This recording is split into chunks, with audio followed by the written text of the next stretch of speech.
నమస్తే welcome to hit news వాస్తవ వార్తలే లక్ష్యం నేను కల్పన పార్టీలు మారడం దాచుకోవడం దోచుకోవడం కోసమేనా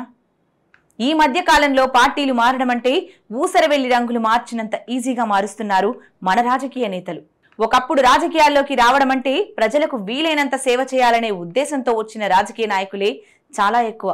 కానీ ఇప్పటి రాజకీయాలు చూస్తే ముందు తరాల రాజకీయానికి పూర్తిగా విరుద్ధంగానే ఉన్నాయనంటున్నారు ప్రజలు వీలైతే దోచుకోవాలి లేదా దోచుకున్న దాన్ని దాచుకోవాలి దీనికోసం మన రాజకీయ నాయకులు ఎంతకైనా దిగజారిపోవడానికి కూడా సిద్ధమైపోతున్నారు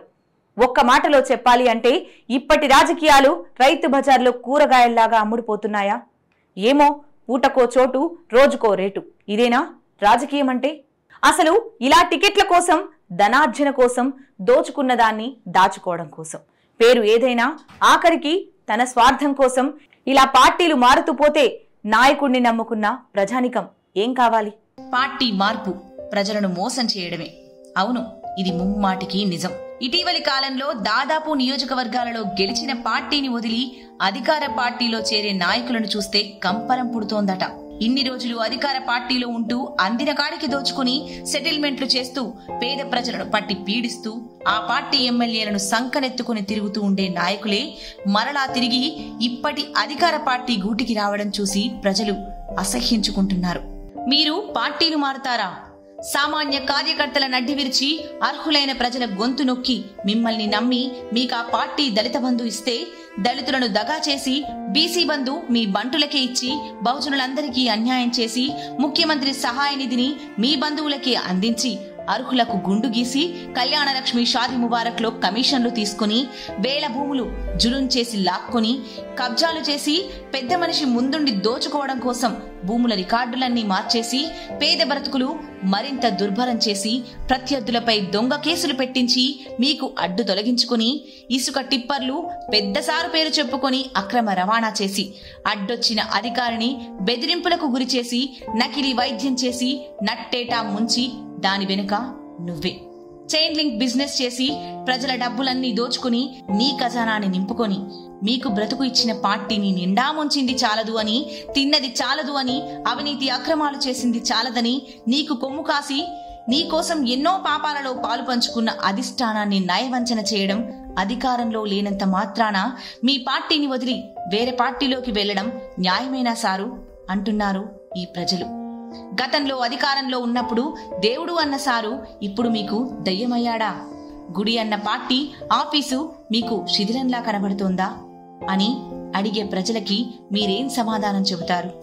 అసలు నాయకుడు పోతే అతని వెంటే సైన్యం అన్నట్టు ఇంకొందరు చెంచాగాళ్లు ఉంటారు ముఖ్యంగా రాజకీయాల్లో వీరి రాజ్యమే నడుస్తోంది నాయకులను నిత్యం పొగడ్తలతో ముంచి ఎత్తుతారు దాని చాటున వాళ్ల పనులన్నీ చక్కబెట్టుకుని అక్రమాలను సక్రమంగా చేసుకుని ప్రభుత్వ భూములను స్కీంలలో స్కాములు చేసి మింగేస్తారు కేటుగాళ్లు ఈ చెంచాగాళ్లు సైతం బాగుపెట్టిన పార్టీని నిండా ముంచి అదే నాయకుడితో కలిసి పార్టీని వదిలిపోవడం అంటే వీళ్లకి చొక్కాకున్న గుండీలు తీసి పెట్టినంత సులువు అవును ఇప్పుడు తెలంగాణ రాజకీయ పరిస్థితి చూసిన వారికి ఒకటి మాత్రం చాలా క్లారిటీగా అర్థమవుతోందని చెప్పుకోవాలి బీఆర్ఎస్ లో 10 ఏళ్లు అధికార పార్టీ నేతలుగా ఉన్నవారు ఇక నుంచి కాంగ్రెస్ పార్టీ అంటే మళ్లీ అధికార పార్టీ అనే ట్యాగే వీరికి ముఖ్యం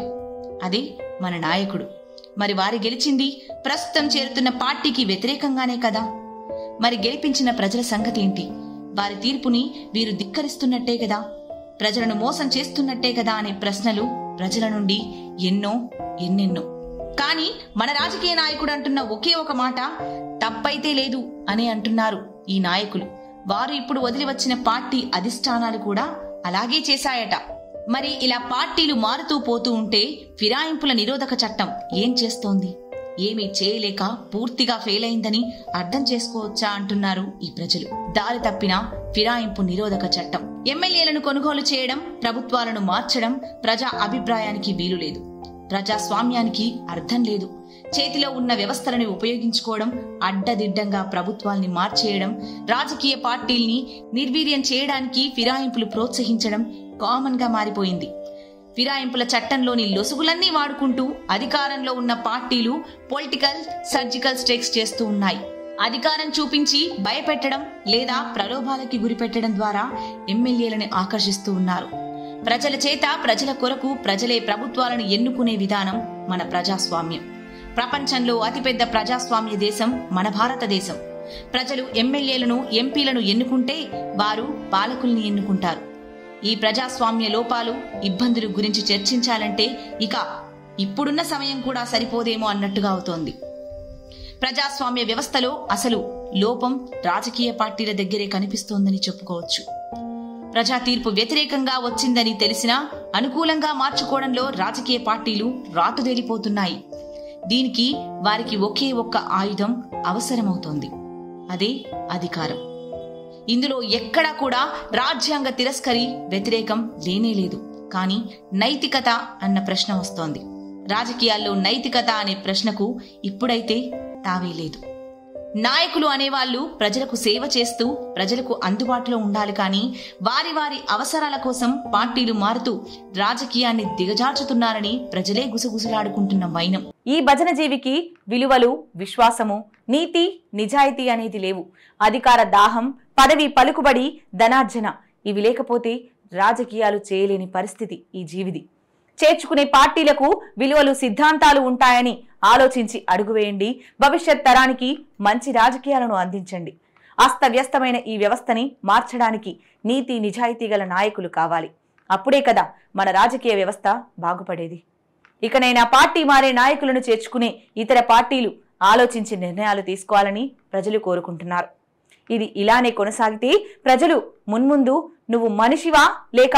రాజకీయ నాయకుడివా అంటారేమో. సైనింగ్ ఆఫ్, కల్పన.